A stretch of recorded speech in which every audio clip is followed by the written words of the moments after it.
On sait tous que la peur d'échouer est un générateur majeur de stress, mais il existe une autre peur, moins évidente, mais tout aussi destructrice, qui conduit tout droit à l'échec. C'est la peur du succès.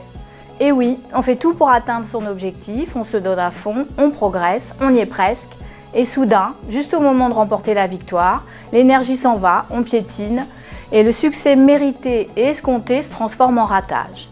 Pourquoi un tel fiasco ? Voyons ensemble ce qui explique le syndrome de la peur de réussir. La peur de réussir ressemble comme deux gouttes d'eau à son contraire, la peur d'échouer. Elle s'explique en partie par la peur du jugement négatif des autres, un sentiment d'imposture, la croyance de ne pas mériter le succès. Que vont penser les gens si je réussis? Est-ce qu'ils vont dire que je ne le mérite pas, que j'ai eu de la chance, que je ne suis pas à la hauteur, que je n'ai jamais assez bossé? Ces doutes sur sa légitimité à faire partie des gagnants est la manifestation d'un manque chronique de confiance en soi. C'est ce qui déclenche le processus d'auto-sabotage qui mènera à l'échec. La personne qui souffre d'un manque d'estime de soi a intégré le message, entendu maintes fois dans son enfance, qu'elle n'arrivera jamais à rien. La dévalorisation des autres est reprise à son compte et devient de l'auto-dévalorisation. Du coup, juste avant de réussir, elle échoue.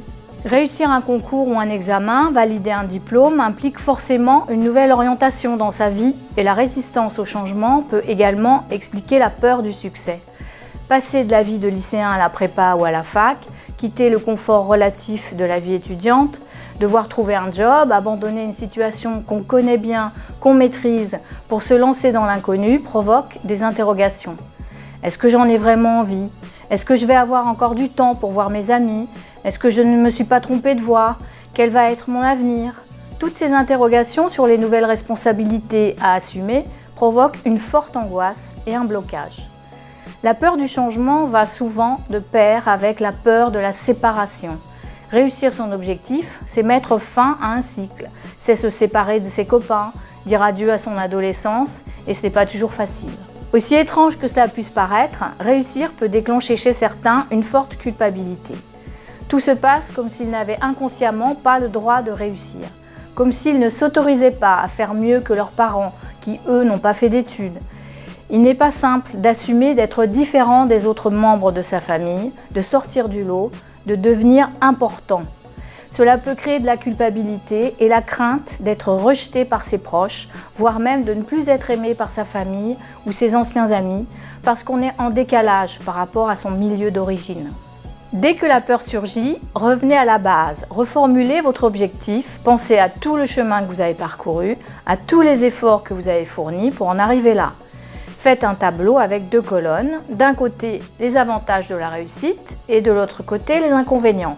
Dès que la peur surgit, revenez à la base, reformulez votre objectif. Pensez à tout le chemin que vous avez parcouru, à tous les efforts que vous avez fournis pour en arriver là. Faites un tableau avec deux colonnes, d'un côté les avantages de la réussite et de l'autre côté les inconvénients consécutifs à la réalisation de votre projet. Vous verrez que le positif l'emporte largement et cela vous remotivera.